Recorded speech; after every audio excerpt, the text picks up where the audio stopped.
Wonderful. We're live now. Good morning, everybody. Thanks to our educators from the TAMAM Project who are live, in this case from Lebanon at 10 a.m. as we move westward along the world. We're very happy, very grateful that you've supporting our project again after your wonderful segment in 2022. So it's all yours now, and many thanks again for being here today. Thank you, Gabriel. Thank you. So let me share screen first. Okay. So is it fine? All right. So Perfect. great. Good morning, good afternoon, good evening for all people around the world. It's really a pleasure to be in this 24-hour Global for Change event. And it's also an Alert honor. from Microsoft PowerPoint. Continue to share this PowerPoint window. It also says this always. So it's also an honor for us in Tamam actually to represent as regional leaders the Middle East and showcase our experiences in leading school-based reform in the Arab region. So to begin with, my name is Rayan Qatirji, and I'm going to introduce the TAMAM project and how this homegrown school reform initiative that began in the Arab world now holds lessons that can resonate globally. So I start with a quick backdrop about the reform challenges in the Arab educational system.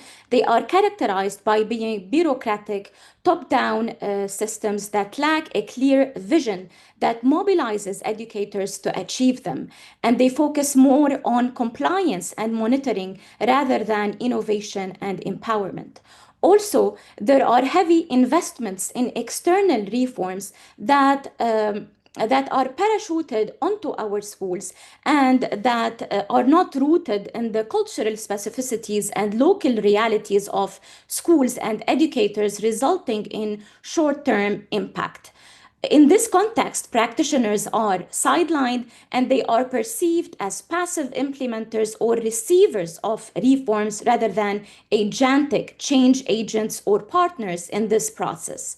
Also, there is large research and development gap with resulting in weak local research that can inform the policymaking process.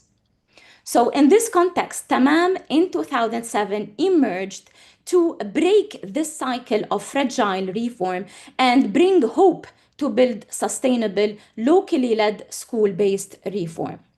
So TAMAM is a research and development initiative at the American University of Beirut that was launched in 2007.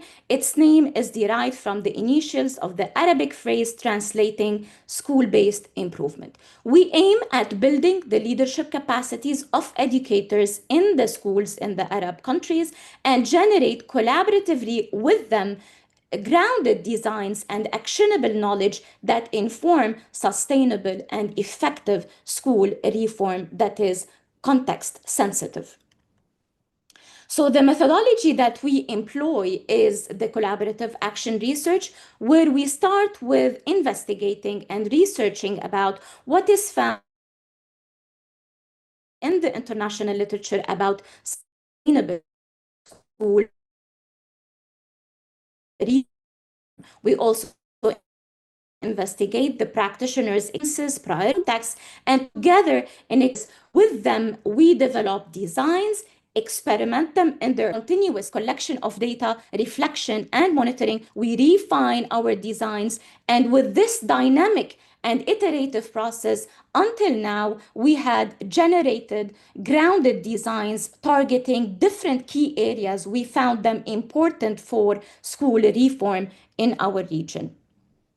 So why we believe that Tamam deserves the global spotlight? So Tamam believed that educational reform in our context is not a simple and linear process. It is a complex process that happens in an interactive system between the three key dimensions: policy, research, and practice. Now, in terms of practice, as our name infers, we are school-based. So we believe that reform starts from the schools, with educators being empowered and equipped with leadership competencies in order to lead their school improvement initiatives. And through action research, together with the practitioners, we have developed a robust relationship between research and practice.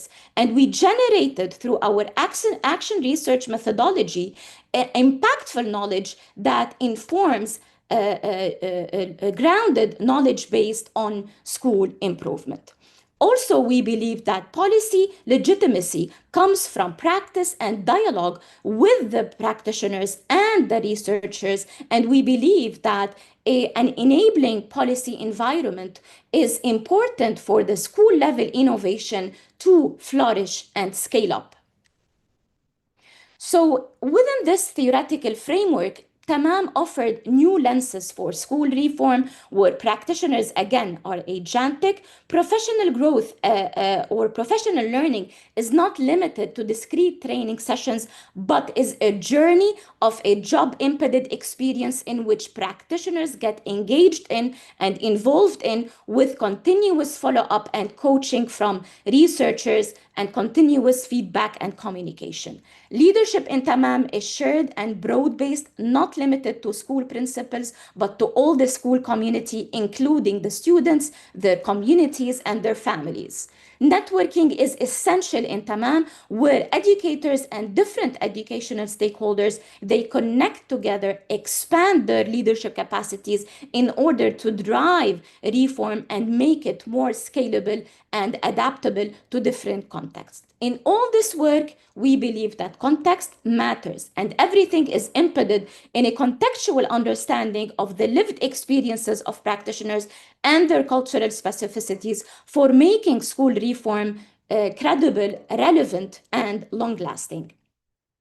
So from this theoretical foundation, TAMAM generated its theory of change, vision, and mission. So again, the TAMAM coaches, they build the leadership capacities of educators in the schools. Here, the wheels, they represent the schools.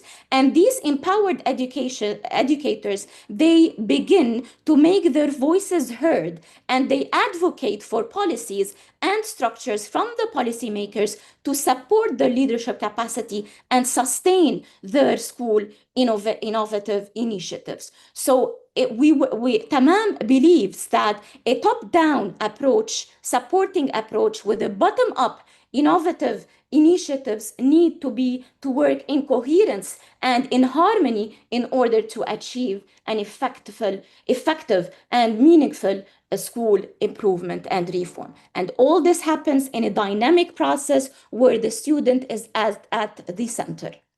So our vision for the educator, as I said, is agentic, equipped with the leadership competencies and part of a network, all working towards achieving school reform. And the transformative change that these educators induce in their schools result in the construction of a self-renewing organization that continuously grow and innovate.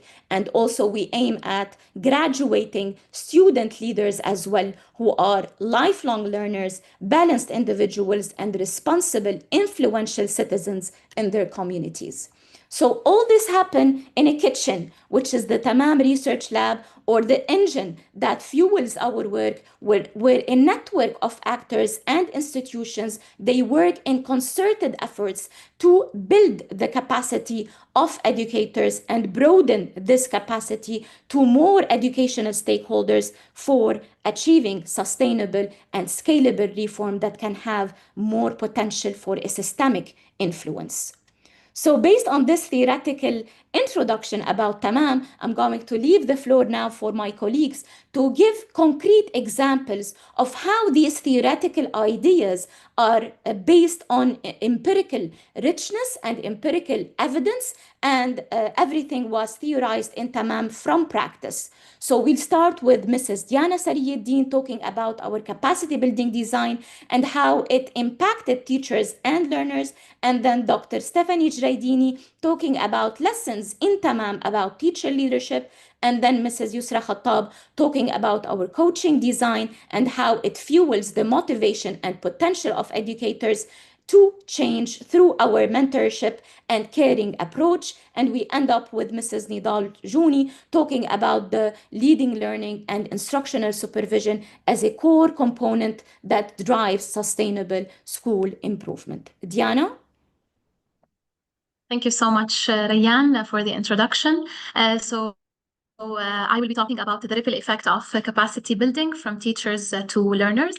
So after the general introduction about TAMAM, I will be zooming in on one of the most fundamental programs that we have in TAMAM, which is the capacity building design for leading school-based improvement. We consider this program with its comprehensive design as a major cornerstone for implementing the TAMAM theory of change and for achieving our vision.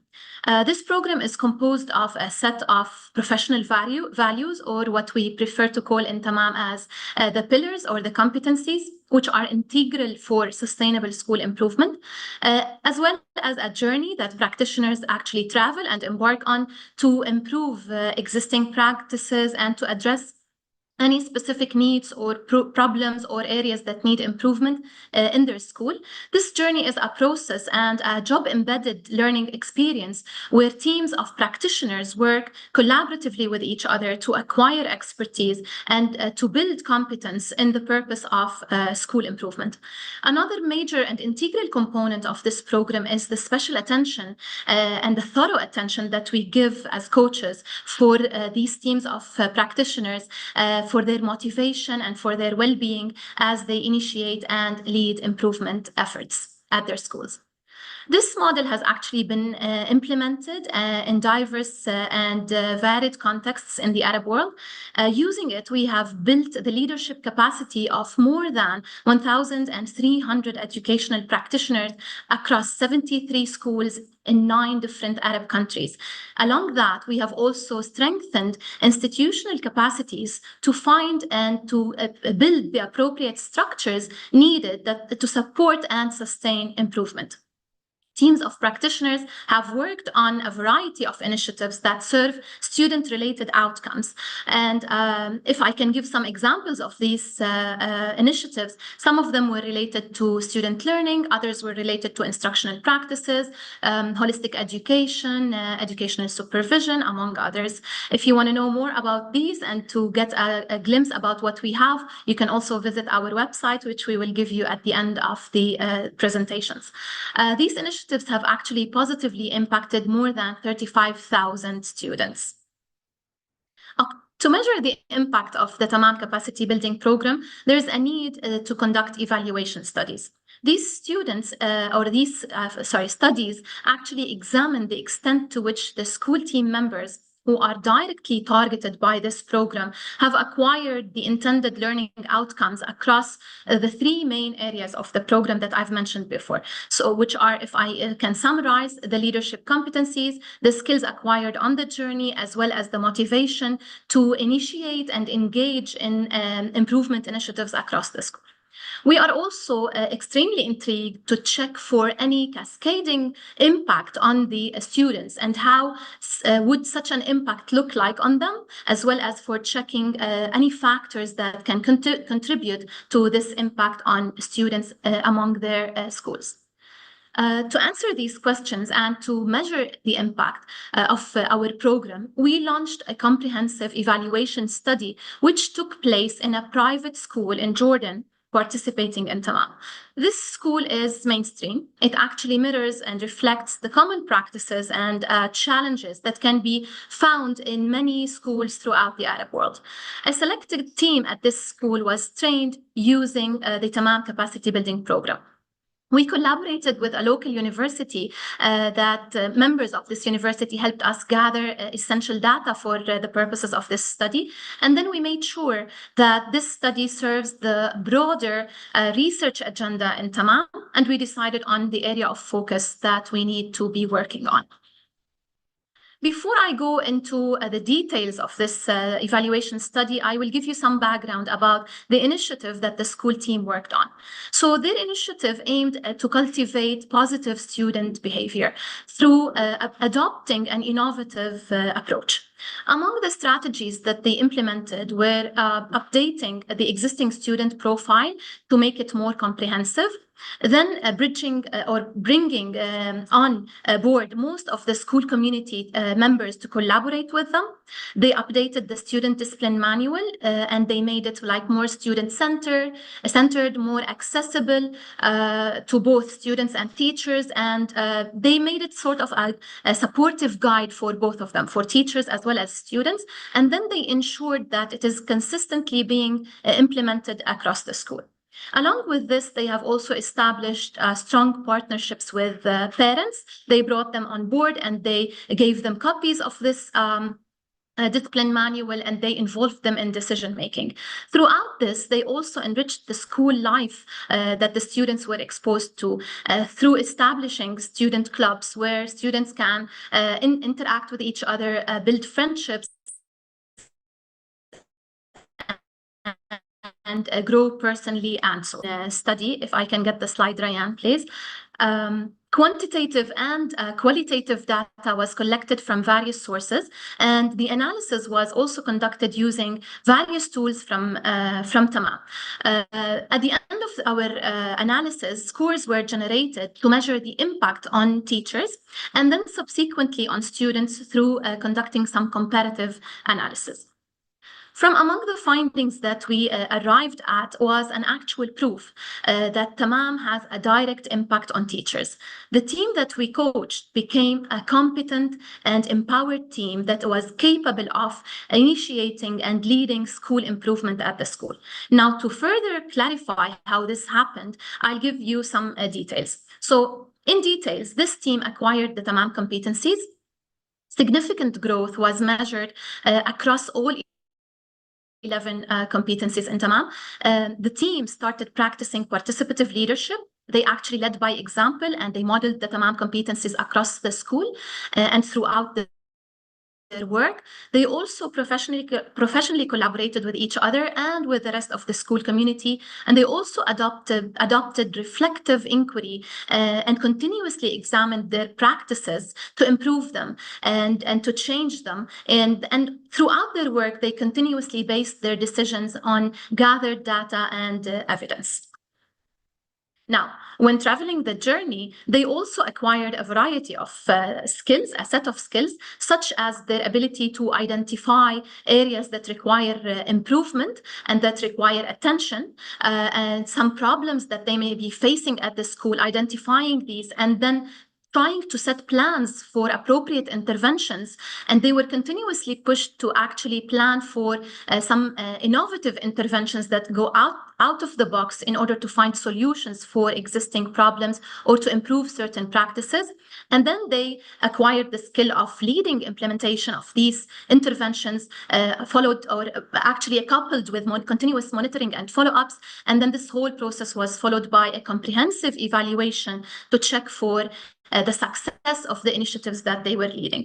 So if I may say, they became more purposeful and more systematic in the approaches that they were adopting to address needs and to solve problems following the TAMAM approach. Now, a special attention was also given to their motivation and engagement, which showed a steady increase throughout the work. And this steady increase was actually measured. And this was caused by several factors that the team members themselves have mentioned. So among the factors that they talked about were their increased competence and their increased capacity, as well as self-efficacy. They also mentioned their developed sense of agency, their ability to contribute to school improvement. These teachers actually felt empowered, they felt capable, which increased their ownership of the work that they're doing and actually positively impacted their motivation. Now, to shift the lens to students, in our analysis of the interviews that we conducted with students, in our revision of student records, and in our analysis of other data collected from other sources, we were able to identify an obvious impact. And then we classified this impact into two types. One is a direct impact, which was caused by the improvement initiative that I told you about, and that was led by the school team. And the other is an indirect impact, which was caused by the transformations that happened at the level of the school environment as a whole. And I'll be discussing these in a few details. So to talk about the direct impact on these students, this direct impact was actually shown in the form of an increase in their self-confidence, their enhanced leadership skills, and more capability of voicing themselves and expressing themselves, an increased sense of belonging to the school, with emotional well-being and healthy relationships between students themselves and between students and their teachers. Students actually became more respectful and more disciplined. I've also added a few quotes from the student interviews that we had documented. Now, as if I want to talk about the indirect impact on these students, this was shown to be caused, as I said, by the transformed school environment. So the competent team that exhibited the wide range of skills and competencies with increased motivation that we've talked about earlier was actually able to transform the whole school environment. Most of the strategies that the lead team implemented as part of their initiative helped build a strong sense of community across the school. Also, through their engagement in TAMAM, they continuously encouraged innovation and improvement across the school. They actively involved almost all the school community around a common purpose and a common goal. They promoted a sense of belonging to the whole school, holding its success as a joint responsibility for everyone, while always practicing under the big and unifying umbrella of the school vision and its mission statement. The school environment as a whole was more appropriate and more conducive to student learning, and was characterized by healthy and positive relationships between students and their teachers, as well as between teachers and parents at the same time. Now, in conclusion, the combined impact of the professional development that the lead team members received, coupled with the improvement project that they have worked on following the TAMAM approach, caused a transformative shift in the learning environment. This transformation created a more supportive, engaging, and dynamic atmosphere that promoted the growth, well-being, and overall experience of these students. This is actually mirrored in various studies that we have reviewed for proving our argument, and it is shown in these studies that student outcomes improve when teachers adopt leadership practices that empower them as contributors to school improvement and transformation. And that was the ripple effect for engaging in the TAMAM capacity building program, which enabled teachers, making them capable of impacting the school environment and then influencing students. I will leave you now with an active member from the TAMAM network, Dr. Stephanie Jraidini, to talk more about building leadership capacities and how TAMAM fosters teacher leadership. The floor is yours, and thank you so much. Thank you, Jana. So as Jana mentioned, I will be moving to another element that makes TAMAM unique, which is it building teacher leadership capacity. So just to give you some context, whatever I will be sharing in the few 10 minutes now comes from my dissertation that is titled How Do Teachers Become Teacher Leaders, which was a mixed methods comparative study that compared TAMAM to another a program that builds teacher leadership in the US. So two focal areas of my dissertation was to look at the leadership skills that practitioners in TAMAM acquired through the program, and the school conditions that either supported or hindered teacher leadership development. So just for us to be thinking about teacher leadership and what it means, for us to have a common definition. So teacher leaders, as their name implies, are first and foremost teachers. So they have a role to play inside the classroom. However, these teachers also influence beyond the four classroom walls. How do they do that? They first collaborate, so they collaborate with others, and they facilitate collaboration. Second, they provide professional learning to their peers and their colleagues. Third, they develop partnerships, whether with families or with the community, with the school community. Fourth, they are policy advocates. So they advocate for policies for the profession, for teachers, and for students. Five, they are data-driven decision makers. And finally, they are system thinkers, and they take decisions not just on the classroom level, but also whole school decisions. So there are a few key elements that are incorporated in the TAMAM journey that are key for teacher leadership development. One of these elements is the job embedded nature of the professional learning program in TAMAM. So basically, practitioners learn while they are doing in their own context. While they are facing obstacles, while they are coming up with questions, they learn in a job embedded way. And they do not learn as individuals. They learn as part of a team. And that team is a stable cohort. And why this is important? It is important for different reasons. So first, when you are in a team versus when you're learning as an individual, when you're in a team, you are empowered. You're not the only one who is building their leadership capacity, and your identity as a teacher leader is empowered in that team. Second, it is very important for that team to be stable. And this is one thing that really TAMAM asks lead teams to have. So TAMAM asks schools to choose practitioners who are not just coming for a year and then leaving. And this stability is key because when we are learning, we are vulnerable. So I am sharing the obstacles that I'm facing. I am critically thinking about my practices and the practices of the school. And this demands one to be vulnerable. I cannot be vulnerable if I don't trust the colleagues that I'm working with. And trust is built with time. So this is why having a stable cohort is very important. Also, when you're learning in a team, you are collaborating. So through this, the TAMAM practitioners are learning how to collaborate, which brings me also to the third key element, the last one here, which is coaching, which is they learn to collaborate while they are being coached on that. And another key element is the multidisciplinarity of the team. Usually in schools, we put teachers either by grade level they teach or by topic, by expertise, but we don't really shuffle teachers. The art teacher does not talk to the sports teacher who does not talk to the math teacher. But in TAMAM, most of the teams are multidisciplinary. And this is really important because remember, a teacher leader does not only influence in the classroom, that teacher leader influences colleagues and beyond their own classroom, their grade level, their expertise area. So when we are in a multidisciplinary team, I, as a teacher leader, am thinking beyond just my classroom and thinking about other areas in the school and thinking about improvements that I can make. Also, engaging administrators is one thing that TAMAM demands from lead teams. This is key because administrators, when they are engaged, would know, one, what teacher leaders need for them to develop their teacher leadership capacity, and two, they would know what is needed as support for the improvement initiative to really be implemented successfully.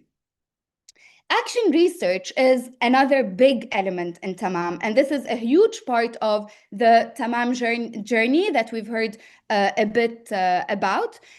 So basically, action research is all about, one, identifying a need, collecting and analyzing data, developing a plan to address the need, and a plan for really evaluating and monitoring how the implementation went, actually implementing the plan, evaluating that implementation, and then deciding on next steps. Where do we go next? Do we institutionalize that change? Should we think more about it and maybe undergo another action research cycle to make some tweaks? So action research, through my research as well as research that has been done before, has been shown to really be an effective strategy for teacher leadership development. How does it do so? First, when we are engaged in action research, practitioners really have a systematic way of thinking, planning, and implementing improvement initiatives. So they know what steps they should go through. Second, remember we talked about teacher leaders as being policy advocates.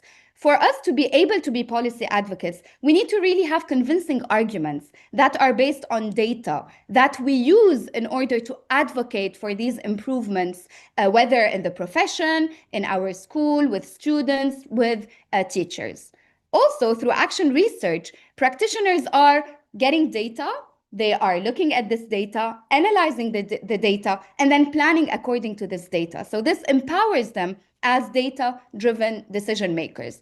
Also, they are planning for a change and they are being engaged in system thinking. Again, when I plan for a change that is not just about my math class in grade 4, but rather a change that is for the whole school, like what we've heard from Dana about student discipline and rethinking about student discipline. I'm not going to just think about my own class. So I'm going to really look at the school as a system with resources and with challenges, and look at these, again, looking at the school as a whole system and what I can use from these resources and how I should overcome the obstacles that I'm facing. It also empowers teachers. And teachers can only be teacher leaders if they have legitimacy in their own eyes. So when they develop these improvement initiatives and they see that really we implemented something that is successful and we improved practice, one, they will feel empowered. They will feel that, you know what, yes, I can be a teacher leader. And they will also have something that they can share with their colleagues. Because as we said before, teacher leaders are also professional learning providers. Finally, whether we have the best teacher leaders with the best leadership capacity skills, all that does not matter if we do not have school conditions that really nurture teacher leadership development. And this study has shown that TAMAM really takes these conditions into consideration and works on making sure that they are in the school. So first, it asks the school to provide structures that are conducive to the practice of leadership. So there's a team, and that team needs to have a space and a certain structure to work. Second, also, TAMAM works on really developing a participative and collaborative school culture. So during the TAMAM journey, there's a lot of talk being done about different types of leadership and how participative and collaborative leadership looks like. Third, also, TAMAM by itself provides resources that support professional growth and leadership practices through the journey, the coaching, and also through all the capacity building that is done throughout. Also, time, which is a key thing that us as educators, we know is super precious.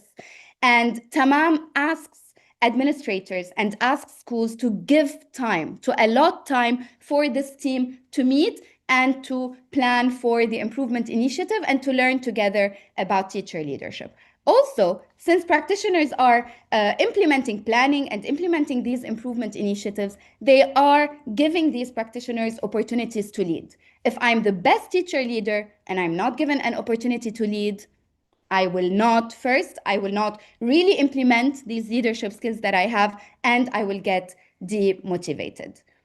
Also, buy-in from colleagues and administrators.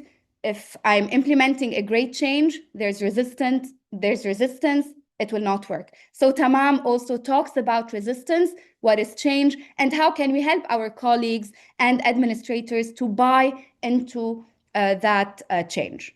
And then finally, autonomy. So TAMAM gives autonomy to practitioners and pushes schools to give autonomy to practitioners by leaving them undergo that TAMAM journey, definitely with coaching and with help. But practitioners are given the message that, yes, you can do it. So I'm gonna leave the floor to Mrs. Yusra, who's gonna be sharing about coaching for change. Thank you. Thank you, Stephanie. Okay, so now we're going to talk about our coaching approach to build capacity that is needed to lead change and sustainable school-based improvement. In TAMAM, coaching is our approach to build capacity, and we don't view coaching only as a training. It is an intentional approach with that is human-centered, that is also rooted in care and continuous guidance to empower the educators and to build the sustainable structures that are conducive for change. And as we know from literature, coaching is a key element to school reform, and coaches have an important role in facilitating reform and in building school capacity. Over the years, we have developed a coaching model, and this model was built on well-established well-established theoretical frameworks such as the adult learning theory, experiential learning, and mentoring approaches, but it was also contextualized for the Arab region, for the need of the context, for the needs of the Arab educators, and it was built through years of experience in different contexts. Our approach is experiential and integrated into the daily works of teachers. As my colleague said, it was job embedded. So our training goes along with the direct practical application. And our approach is also school-based and team-based. So we go into the school, we select a team of teachers where we work with them, we coach them inside the school, and we do not work with individual educators outside of the school context. And although our focus in coaching starts with the team, we expanded the role of coaches to also include the wider school community and the external stakeholders. And this is also aligns with what the literature calls coaches as boundary spanners or system brokers, where they connect the different levels of the system in order to facilitate the improvement work inside the school. And inside the school, our coaching attends to the school as a whole, the whole system of the school with its four dimensions, the human dimension, which attends to the emotional, the affective aspect, and to the motivation of the educators, the organizational aspect, which attends to the structures, the roles, the processes, and the resources inside the school, the political dimension, which attends to the power dynamics and the conflicts that may arise, and the cultural dimension, which attends to the norms and traditions inside the school. Our coaching is divided into 3 phases. We have the preparation phase, the coaching phase, and the withdrawal phase. In the preparation phase, we start with understanding the team. We start with understanding the team members' profile, their skills, their competencies, their backgrounds, their experiences, what kind of skills do they know and they have. And we also understand the school's history, its context, what kind of leadership dynamics is there, and its surrounding environment. We have specific data collection tools for this in order to develop this understanding in a systematic way. We meet with the teachers, with a team of teachers that we are going to coach. We clarify our purpose, and we explain the expectations from them and what are we going to do with them in order to get their buy-in and commitment to the work that we're going to be doing together. We also meet with the key stakeholders that are responsible for the school in order, again, to explain our approach, get their commitment, and secure their support in the work that we're going to do, and to secure initial resources that are essential to enable a smooth launching and the implementation of the improvement work inside the school. We determine the coaching needs based on what are we going to coach the team on based on the analysis that we do previously, and we develop a customized coaching plan that we are going to follow based on the needs assessment that each coach do. All of these practices helps us develop create enabling conditions in order to start our coaching with the team. So during the coaching, we have a set of technical coaching activities that we do, and these are the training that we do according to the coaching plan. We use multiple activities to do that through workshops, school visits, meetings, giving constructive feedback, continuous communication, and different other activities as needed. However, with this technical approach and these technical activities, we closely accompany this team, and we have a set of practices that we use that are responsive, adaptive, and context sensitive based on the needs that arise during our coaching. We scaffold our training based on the readiness level of the team and based on the progress that they make in their learning. We diagnose the power dynamics in case any conflict would arise, whether it is within the team, whether it is between the team and other members in the school, or within the school and any other external entity that could be imposing specific programs or policies on it. And we try to mediate these tensions and resolve these conflicts in order to restore the team functionality and to secure some kind of flexibility in the policies to facilitate the improvement work. We also listen to the team members' professional and personal concerns with empathy. We try to understand what's going on with them in the school and sometimes outside the school, because all of this impact their commitment and motivation and their work on the improvement. We build strong, trusting relationships with them through our empathetic and respectful interactions, and this would give them a safe space for them to share their concerns as well and to be engaged more. We sustain their motivation despite the challenges that may arise. We keep them going in order to make the work that they are doing successful, and we nurture a sense of ownership and commitment to the project so that they feel that they own the project that they work and they are the ones that are leading it.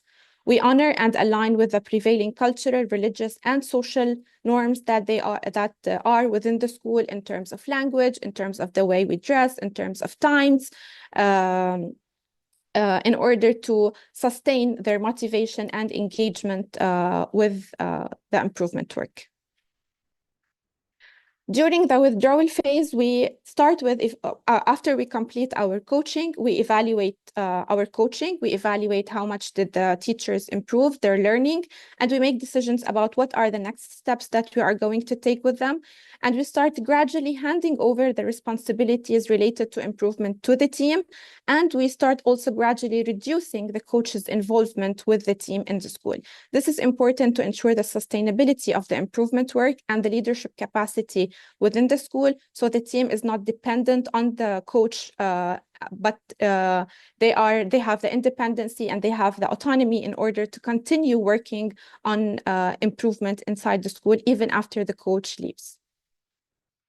So as we know, schools have different contexts, and especially in our region, schools have a lot of disruptions and turbulence in the context, but also the work of improvement efforts and change in general, in any context, it brings disruption, it brings uncertainty, and it brings new demands on the educators. And this calls for a coaching approach that is responsive, contextual, comprehensive, adaptive, multidimensional, multi-level, that takes into consideration the different aspects of the school and of the educators that are involved. This approach would foster ownership, motivation, experimentation, where it's a safe space for them to try things out, to reflect, to evaluate, and it would provide the conditions that are conducive for a sustainable school improvement work. And now I hand it over to Ms. Nidal.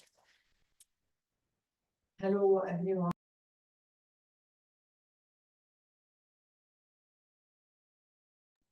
It seems you're muted, Nidal.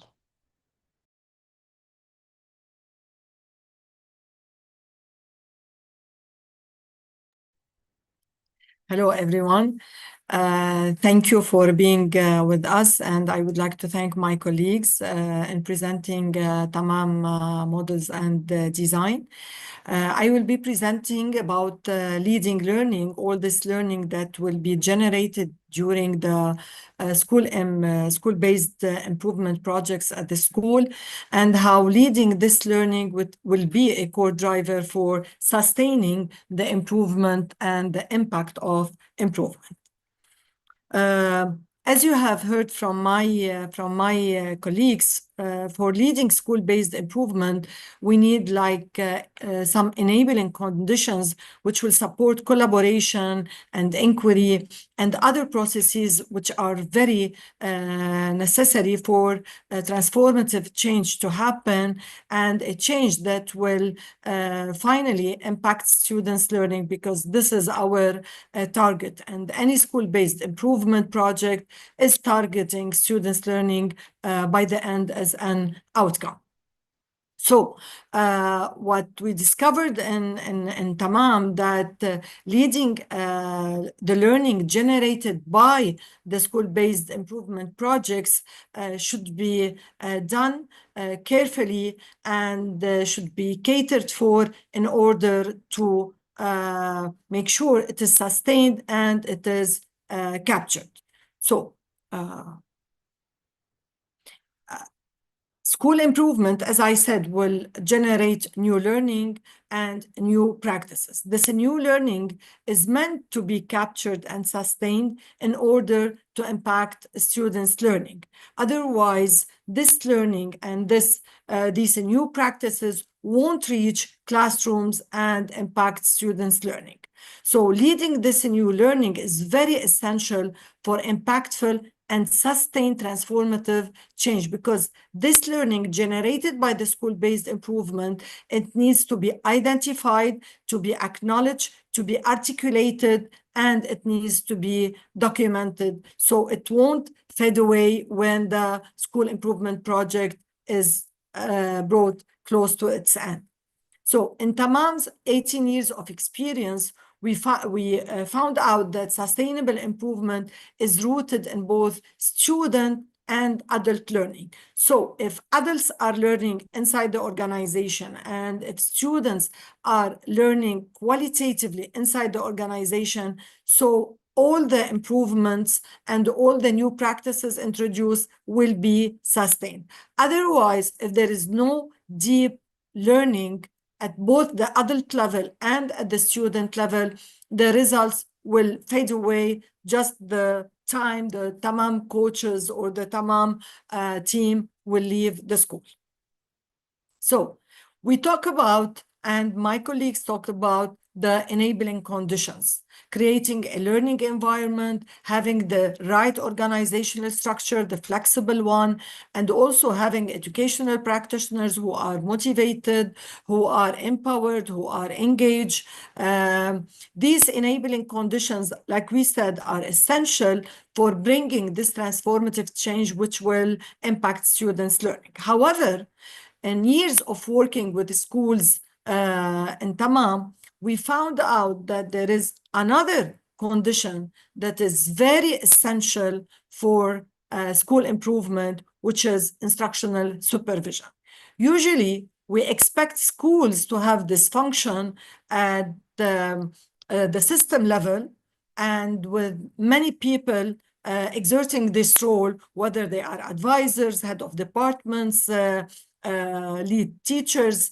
So we found out in TAMAM that whenever this condition is absent, it will be very difficult to make this transformative change, and also it will be very difficult to sustain it. So we found out that instructional supervision is really a foundational prerequisite to ensure sustainability of learning brought by transformative change, and it needs to exist ahead of starting the school improvement project, or it can be developed along working with the improvement project by creating a mid-tier of instructional leader experts in leading learning and in professional learning. So in TAMAM now, every time we need to start an improvement project with a school, we ask for instructional supervision function, whether it does exist or no. And if it doesn't exist, we help the school creating this function at multi-levels within the school system. But the way we see instructional supervision in TAMAM is different from the traditional view of instructional supervision. So we have this paradigm shift in viewing instructional supervision. In TAMAM, we adopt this definition where instructional supervision is both a process and a function that assists teachers in improving instruction and achieving institutional goals. It is the vehicle leaders of professional learning use to improve students' learning as the final outcome and help the school attain its improvement goals. So without this function at the school, there is a doubt that the school will attain its improvement goals. Who can serve as instructional supervisors at school? It's really important to mention that in TAMAM's model, instructional supervisors or instructional supervision is not a position within the system. It is a function that can be distributed over many people and positions inside the system. They could be advisors, they could be HOD, head of departments, they could be pedagogical coaches, teacher mentors, lead teachers, school principals, or expert veteran teachers. So this function is really distributed over many levels within the system. So the importance of instructional supervision, and as we call it, a foundational prerequisite for school improvement, it has its roots in being at, let's say, 3 levels. First, school instructional supervisors, they are still close to the classroom because they go into the classrooms on daily basis, so they are able really to link the principles of improvement to classroom practice. They are the translators of the new practices introduced into the school into classroom practices.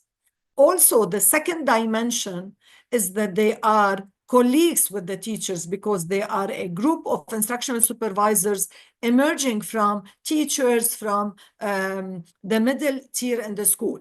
So this collegiality with the teachers, it will help build teachers' ownership of improvement efforts through collaboration, and they manage to bring all the school body of teachers into a collaborative professional culture. Also, they are part of this broad-based leadership team, so they are able to communicate to school management, to school leaders, and to mediate communication and support resource mobilization because they know what the classroom needs, they know what the colleagues needs, so they are able to mobilize resources and expertise according to needs.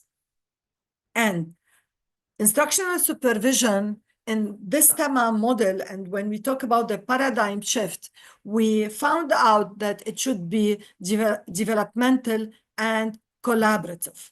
And it should really shift away from top-down inspection toward support and growth of teachers.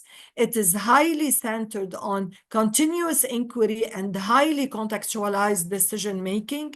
This is why having this body inside the system, they are really sensitive to their context. It will make that every decision made within this improvement project is highly contextualized to their classrooms.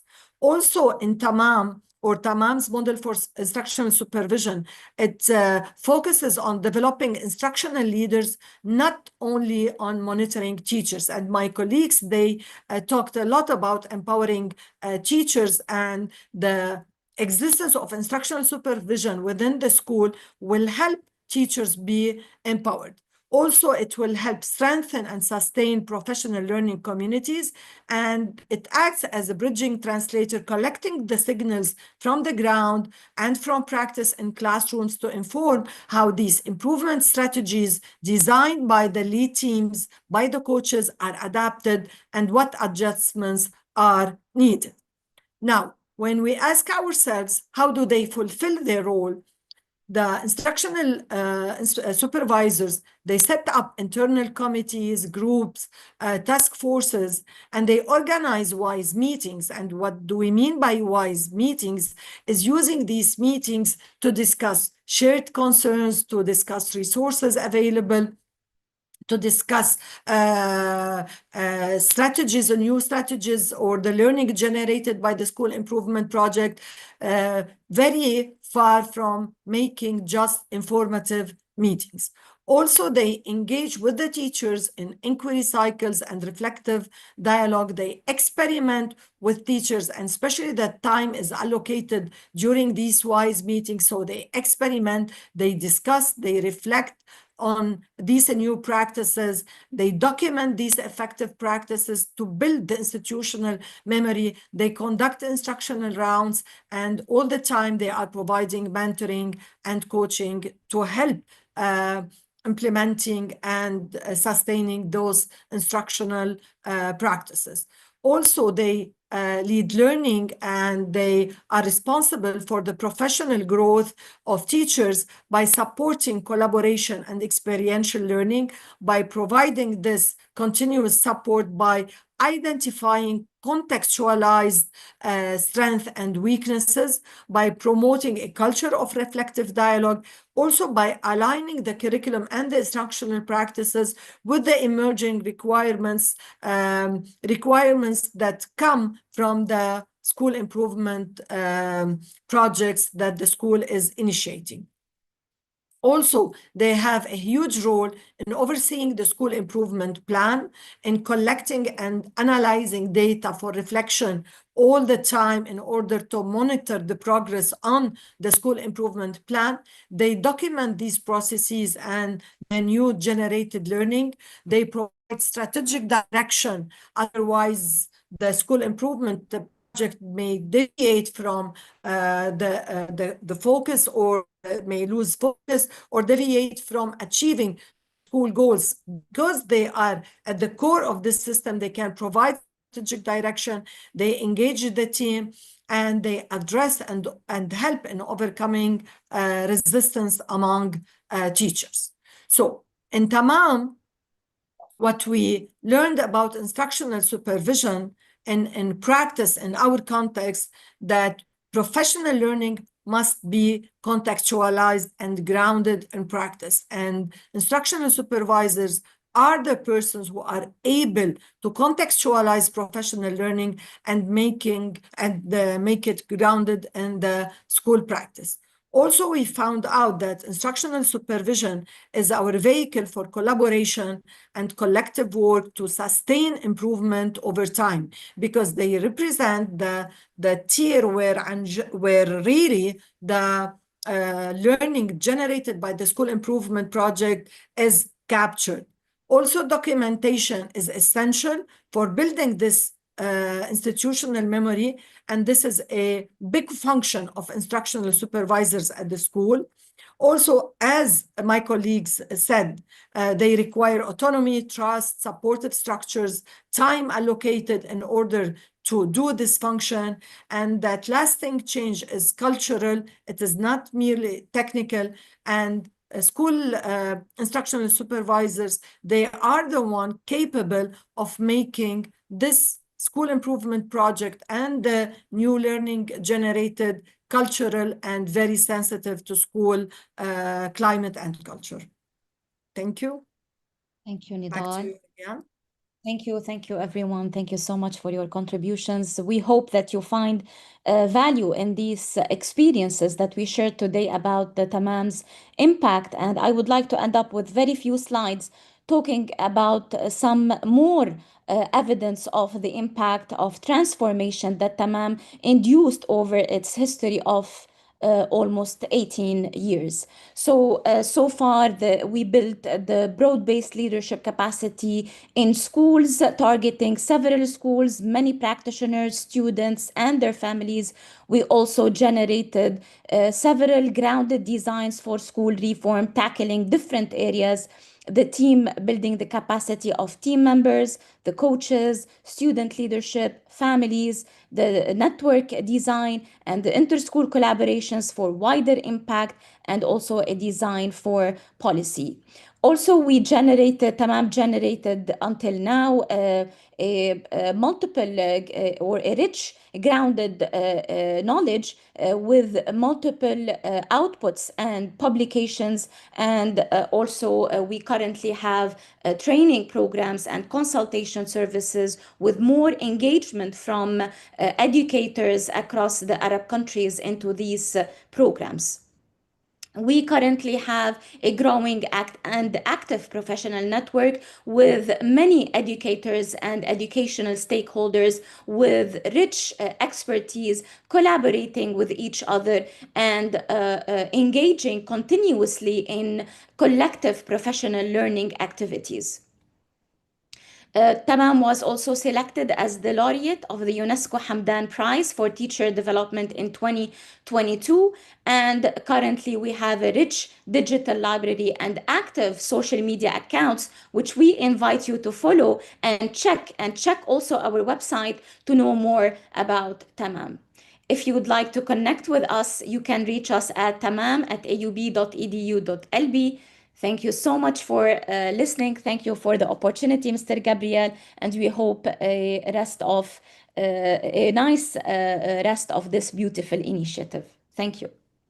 Thank you very much. It's always inspiring and impressive to listen to the wonderful work that you're doing. It is a model organization. I've traveled around the world. I've never seen literally anything like it, with the degree of how systematic your work is, the profound impact that it's had over the years. So congratulations.